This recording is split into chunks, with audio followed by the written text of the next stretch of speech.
আমাদের বিহারে কিন্তু একেবারে জাঁকিয়ে শীত পড়েছে। আর আমি মিষ্টি খেতে ভালো না বাসলেও এই শীতকালে নারকেল দিয়ে, গুড় দিয়ে পাটিসাপটা আর দুধ পুলি খেতে দারুণ লাগে।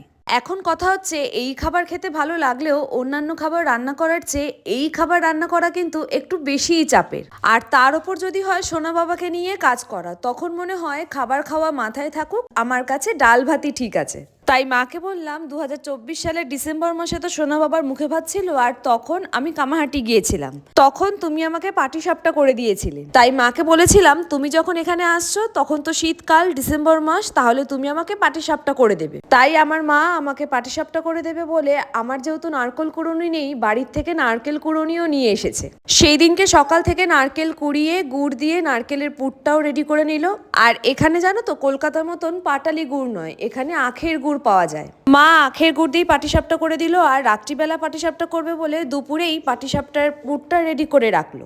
আর এইদিকে সোনা বাবা সকালে একটু ঘুমিয়েছে বলে মনে হচ্ছে না দুপুরে ও আর ঘুমোবে।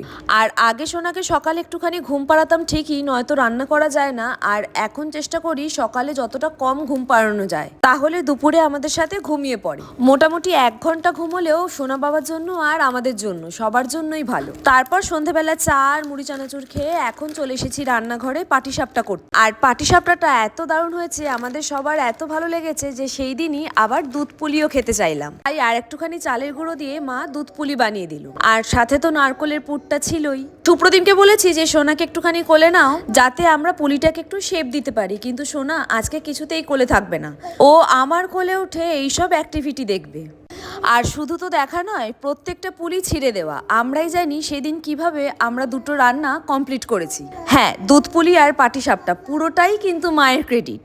আর খেতে অসাধারণ হয়েছিল। মাকে তাই বললাম, তুমি বাড়ি চলে গেলে এইসব আমি আর খাবো না, আমার পক্ষে সম্ভবই নয়।